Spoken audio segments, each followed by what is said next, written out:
Hello, ನಾನು ಕುಮಾರಣ್ಣ ಮಾತಾಡ್ತೀನಿ. ಅದು ಏನಿಲ್ಲ, ಅದು ಇಲ್ಲಿ ನಿಮ್ಮ ನಂಜನಗೂಡಲ್ಲಿ ಹುಲ್ಲಳ್ಳಿಲಿ ನಿಮ್ದೊಂದು ಮನೆ ಇದೆಯಲ್ಲ, ಬಾಡಿಗೆ ಕೊಟ್ಟಿದ್ದೀರಿ. ಈಗ ನಾನು ಫೋನ್ ಮಾಡಿದ ದಿವಸ ಇದರಲ್ಲಿ ಗೊತ್ತಾಯ್ತು ವಿಷಯ ಟಿ ವಿಲಿ.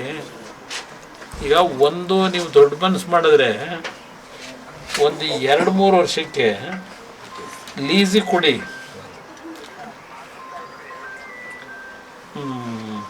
ಪಾಪ ಅವ್ರ ಅದಲ್ಲ, ಒಂದು 2 ವರ್ಷ ನೀವು ಮುಂದಕ್ಕೆ ಹಾಕೊಂಡ್ರೆ ನಿಮಗೆ ಲೀಸ್ ಎಷ್ಟು ಹೇಳ್ತಾ ಇದ್ದೀರಿ? ಹಲೋ, ಎಷ್ಟು ಹೇಳ್ತಾ ಇದ್ದೀರಿ ರೇಟು ಇಲ್ಲಿ? 20 ಲಕ್ಷ. ಸರಿ ಸರಿ, ಆಯಿತು, ನೋಡೋಣ, ಒಂದು ತಿಂಗಳು ಟೈಮ್ ಕೊಡಿ. ಸರಿ ಆಯಿತು. ಓಕೆ, ಸರಿ ಸರಿ ಸರಿ, ಓಕೆ ಓಕೆ ಓಕೆ, ಆಯ್ತು. ಮೇರ ಮನೆ ಮಾರ್ತಾರಂತೆ ಈಗ. ಅದೇ ಮುಂಚೆ ಕೊಟ್ಟರು ನೀವು. ಈಗ ನೀವು ಇಲ್ಲೇ ವಾಸ ಇರಬೇಕು ಅಂತಿದ್ದೀರೋ ಇಲ್ಲ ಬೇರೆ ಕಡೆ ಯಾವ್ದಾದ್ರು? ಇಲ್ಲೇ ಇರಬೇಕು. ಇಲ್ಲಿ ಯಾರಾದ್ರು ನನಗೆ ಟ್ರೈ ಮಾಡ್ತೀವಿ. ನಮಗೆ ಸರ್ಕಾರದಲ್ಲಿ ಮನೆ ಕೊಡೋ ಪರಿಸ್ಥಿತಿ 1 ವರ್ಷ ಆದರೂ ಇಲ್ಲ. ಚೆಕ್ ಮಾಡಿದ್ರೆ ಸೈಟು ಕೊಡೋಕ್ಕಾಗಲ್ಲ, ಮನೆನೂ ಕೊಡೋಕ್ಕಾಗಲ್ಲ. ಈ ಸರ್ಕಾರದಲ್ಲಿ ದುಡ್ಡಿಲ್ಲ. ನಾನೆಲ್ಲ ಚೆಕ್ ಮಾಡಾಯಿತು. ಇನ್ನೂ 1 ವರ್ಷ 2 ವರ್ಷದವರೆಗೆ ಸೈಟ್ ಅಲಾಟ್ಮೆಂಟು ಕೊಡಲ್ಲ, ಮನೆನೂ ಕೊಡಲ್ಲ, ದುಡ್ಡಿಲ್ವಂತೆ. ಆ ದೃಷ್ಟಿಯಿಂದ ನಾನು ಏನು ಯೋಚನೆ ಮಾಡೋದು, ನಾವು ಯಾರಾದರೂ ಲೀಸಿಗೆ ಮನೆ ಕೊಟ್ಟರೆ ಹುಡುಕಿ ನೀವು ಬೇಕಾದ್ರೆ ಅವರಿಗೆ ನಾವು ದುಡ್ಡು ಕೊಟ್ಟರೆ ಒಂದು 5 ವರ್ಷಕ್ಕೆ ಅಂತ ಲೀಸಿಗೆ ತಗೊಂಡಿಲ್ಲ, 3 ವರ್ಷಕ್ಕೆ ತಗೊಳ್ಳಿ. ಮುಂದೆ 2 ವರ್ಷಕ್ಕೆ ಎಲೆಕ್ಷನ್ ಬರುತ್ತೆ.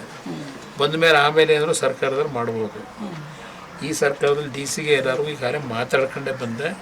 ಸೈಟು ಇಲ್ಲ, ಮನೆನೂ ಕೊಡೋಕ್ಕಾಗಲ್ಲ, ಇನ್ನೂ 1 ವರ್ಷ ಮನೆ ಕೊಡಲ್ಲ ಅಂತ. ಇದು ಪರಿಸ್ಥಿತಿ. ಆ ದೃಷ್ಟಿಯಿಂದ ಯಾರಾದರೂ ಲೀಸ್ಗೆ ಮನೆ ಕೊಡೋದಾದರೆ ಇಲ್ಲ ಊರೊಳಗೆ ಏನಾದರೂ ಬೇಕಾದ್ರೆ ಹುಡುಕಿ ಯಾವ್ದಾದ್ರು ಒಂದು ಇದರಲ್ಲಿ ಕೊಟ್ಟರೆ ದುಡ್ಡು ನಾನು ಕೊಡ್ತೀನಿ. 2 ವರ್ಷಕ್ಕೂ 3 ವರ್ಷಕ್ಕೂ ಕೊಡಲಿ. ಪ್ರತಿ ತಿಂಗಳು ಕೊಡೋದಕ್ಕಿಂತ, ಬಾಡಿಗೆ ಕೊಡೋದಕ್ಕಿಂತ ಯಾರಾದರೂ ಲೀಸಿಗೆ ಕೊಟ್ಬಿಟ್ರೆ ಆ ಲೀಸ್ ಅಮೌಂಟ್ ಏನು ಹೇಳ್ತಾರೆ ಕೊಡ್ತೀನಿ. ಆಯಿತಾ? ಅವರೊಂದು 3 ವರ್ಷ ಇರಲಿ. ಆಮೇಲೆ ಮನೆ ಸರ್ಕಾರ 200% ಬರುತ್ತೆ, ಮಾಡಿಸ್ಕೊಡೋದು. ಈ ಸರ್ಕಾರದಲ್ಲಿ ಒಂದು ಮನೆ ಕೊಡೋ ಪರಿಸ್ಥಿತಿಯಲ್ಲಿ ಇಲ್ಲ. ನಾನೆಲ್ಲ ಚೆಕ್ ಮಾಡ್ಕೊಂಡಾಯ್ತು. ನಮ್ಮ ಮಾಧ್ಯಮ ಸ್ನೇಹಿತರು ಇಲ್ಲೇ ಇರಬೇಕು. ಇದು ಯಾರೋ ಪರಿಸ್ಥಿತಿ. ಯಾಕೆಂದರೆ ಪಾಪ ನನಗೆ ಬೇಜಾರಾಗಿದ್ದು, ಅವನು ಯಾರೋ ಪಾಪ ಹುಡುಗ ಒಂದು ವಿಡಿಯೋ ಮಾಡಿ ಈ ಥರ ಕುಮಾರಣ್ಣವ್ರಿಗೆ ಈ ವಿಡಿಯೋ ನೋಡಿದ್ರೆ ಗಮನಕ್ಕೆ ತನ್ನಿ ಅಂತೇಳಿ. ಅದು ನಮ್ಮ ಸತೀಶ್ ಮೊನ್ನೆ ಹೋದ ವಾರ ತೋರಿಸ್ತಾರೆ. ಅದರ ಮೇಲೆ ಆಗ್ತೀನಿ ನಮ್ಮ ಶಿವ ಸುಮಾರು ಜನ ಅಂದ್ರಂತೆ ಸರ್, ನಿಮಗೆ ಶೇರ್ ಮಾಡಿದ್ರೆ ಅವ್ರು ಬಂದು ಖಂಡಿತ ಮಾಡ್ತಾರೆ, ಅವ್ರಿಗೆ ಮಾಡಿ ಅಂತ ಅವ್ರ ಜೊತೆ ಅಂದ್ರಂತೆ. ಅದಕ್ಕೆ ನಿಮ್ಮ ಹೆಸರು ಹೇಳಿ ಅವ್ರು ಮಾಡಿದ್ರು ಸರ್. ಈಗ ಮನೆಯದು ನನಗೆ ಇನ್ನೊಂದು ವಾರ ತೋರಿಸ್ತೀನಿ. ಎಷ್ಟು ಬೇಗ ಬೇಕಾದ್ರೆ ನಾಳೆ ಅಂತ ಸಿಕ್ಕೋರು ತೊಂದರೆ ಇಲ್ಲ. ಇಮ್ಮಿಡಿಯೇಟಾಗಿ ಹರೀಶ್ಗೂ ಹೇಳಿದ್ದೀನಿ, ಮನೆ ಊಟಕ್ಕೂ ಹೇಳಿದ್ದೀನಿ, ಇಮ್ಮಿಡಿಯೇಟಾಗಿ ವ್ಯವಸ್ಥೆ ಮಾಡಿಸ್ಕೊಡ್ತೀನಿ. ಇಲ್ಲೇ ಊರೊಳಗೆ ಸಿಕ್ಕೋರು ನೋಡಿ ಒಂದು ಭಾಗ. ಇನ್ನು ಮಕ್ಕಳಿಗೆಲ್ಲ ಏನು ಮಾಡಿದ್ಯಾ? ಮಕ್ಕಳಿದ್ದಾರೆ, ಎಷ್ಟು ಸಂಪಾದನೆ ಮಾಡ್ತೀಯ? ಎಲ್ಲಿ ಕೆಲಸ ಮಾಡ್ತೀಯ? ಕೈ ಮೇಲೆ ಕೂಡ ತಿಂಗಳಲ್ಲಿ ದಿವಸಕ್ಕೆ 400.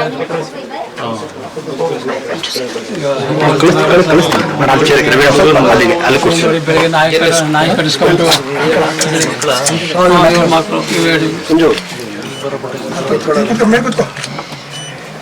ಇವ್ರಿಗೆ ಅಸ್ತಮಾದ ನಗರ ಯಾವಾಗ ಇವ್ರಿಗೆ ಡೈಲಿ ಆಕ್ಸಿಜನ್ ಹಾಕ್ಸ್ಬೇಕು.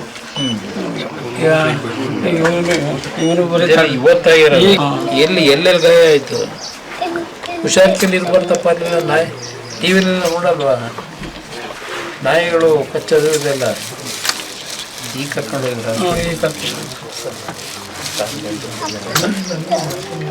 ಕಾಲಿಂದು. ಈಗ ನೀನು ನಾನು ಮೈಸೂರಲ್ಲಿ ಹೇಳ್ತೀನಿ, ಒಳ್ಳೆ ಡಾಕ್ಟ್ರು, ಅದೇನು ದುಡ್ಡು ಗಿಡ್ಡಿನೇ ಕೊಡೋದು ಕೂಡ ನಾನು ಹೇಳ್ಬಿಟ್ಟು ಮಾಡಿಸೋಣಂತೆ. ಅದಕ್ಕೆ ಎಂದೂ ಇದು ಕವರ್ ಮಾಡಿಸ್ಬೋದಾ ಹಿಂಗೆ ಕೇಳೋಣ. ನಿನಗೆ ಇದ್ರ ಕಾಲೇ ಹಾಕ್ಬಿಡ್ತಾರೆ ಬಹುಶಃ. ಆ ಪಾದ ಆಪ್ರೇಷನ್ ಮಾಡಿ ಅದೆಲ್ಲ ವಾಸಿ ಮಾಡಿ ನಿಂಗೆ ಶುಗರ್ ಇಲ್ಲ ತಾನೆ, ಶುಗರ್ ಇಲ್ಲದೆ ಇದ್ರೆ ಮಾಡಿ ಒಂದು ಪಾದ ಹಾಕೊಡ್ತಾರೆ. ಇತ್ತ ಅದೇ ಮಾಮೂಲಿ ಶೂ ಅದು 5,000 ರೂಪಾಯಿ ಕೊಟ್ಬಿಟ್ಟು ತಗೊಂಡಿದ್ದೆ ಸರ್. ಇಲ್ಲಿ ನಮಸ್ತೆ ಸರ್. ನಮಸ್ತೆ. ವೀಲ್ ಚೇರ್ ವರ್ಕ್ ಇದೆ ಸರ್. ಸ್ಕೂಟರ್ ಕೊಡಿಸಿದ್ದೀನಿ, ವ್ಯಾಪಾರ ಮಾಡ್ಕೊಂಡು ಹೋಗಿ ಅಂತ ರೀಸೆಂಟ್ ಆಗಿ ಈಗ ಸ್ಕೂಟರ್ ಕೊಟ್ಟಿದ್ರು. ಒಂದು ಕಾಲಿತ್ತು, ಈಗ ಒಂದು ಕಾಲಿಗೆ ಸರ್. ಈಗ ಅದನ್ನ ಏನು ವ್ಯಾಪಾರ ಮಾಡ್ಕೊಂಡು ಹೋಗ್ಲಿ ಅಂತ ಮತ್ತೆ ಸ್ವಲ್ಪ ದುಡ್ಡು ಕೊಟ್ಟಿದ್ರು. ರೀಸೆಂಟ್ ಮತ್ತೆ ಒಂದು ಕಾಲ ಆಗದಿಂದ ಈಗ ತುಂಬಾ ಬೇಡೇನಾಗಿದೆ ಸರ್ ಇದು. ಅಲ್ಲ ನಾನು ಹೇಳ್ತೇನೆ ಡಾಕ್ಟ್ರಿಗೆ, ಹಾಂ ಸರ್. ರವಿ ಸ್ವಲ್ಪ ನಿನ್ನ ಜವಾಬ್ದಾರಿ ತಗುತ್ತೆ, ಅವರಿಗೆ ತೋರಿಸಿ ಡಿಕೆಸಿಗೆ ನೋಡಿಸು. ಒಂದು ಈಗ ಈಗ ನೀರಿನವರಿಗೆ ದುಡಿಮೆ ಮಾಡಿ ಇವ್ರು ಸಾಕ್ಬೋದು. ಒಂದು ಮನೆ ಇತ್ತು ಇವ್ರಿಗೋಸ್ಕರ ಆ ಕಾಲ ತೆಗಿಸ್ಬೇಕಾದ್ರೆ ಮಾರಿದ್ರೆ ಅದು ಮಾಡಿದೆ. 10 ಗುಂಟೆ ಗದ್ದೆ ಇತ್ತು, ಅದು ಮಾಡಿದೆ. ಕಿಡ್ನಿ ಇನ್ಫೆಕ್ಷನು 2 ಇತ್ತು. ಮನೆ ಒಂದು 10 ಗುಂಟೆ ಗದ್ದೆ ಇತ್ತು. 2 ಸಮಸ್ಯೆ ಇಲ್ವಾ? ಕಿಡ್ನಿ ಸಮಸ್ಯೆ ಸಹ ಅವ್ರಿಗೆ. ಆಮೇಲೆ 7 ದಿನ ಎಲ್ಲ ಚೆನ್ನಾಗಿ ಸುಮಾರು ಊಟ ಮಾಡ್ತಾರೆ. ಒಂದು 6 ಗಂಟೆ ಒಂಚೂರು ನೀರು ಕುಡಿದ್ರು ಆಮೇಲೆ ಗ್ಲುಕೋಸ್ ಕೊಡ್ತೈತೆ. ಅದಕ್ಕೆ 320 ರೂಪಾಯಿ. ಬೆಳಗ್ಗೆ ಒಂದು ಗ್ಲುಕೋಸ್, ಸಾಯಂಕಾಲ ಒಂದು ಗ್ಲುಕೋಸ್ ಇಂಜೆಕ್ಷನ್ ಹಾಕಿ ಡೈಲಿ 1,200 ರೂಪಾಯಿ 1,000 ರೂಪಾಯಿ ಖರ್ಚಾಯ್ತು. 3 ದಿನ ಇರಲ್ಲ ಮಾರ್ಮಲ್ಲಿ. 3 ದಿನ ಚೆನ್ನಾಗಿರ್ತಾರೆ, 4 ದಿನ ಹಿಂಗೆ ಬೆಳ್ಕೊತಾರೆ.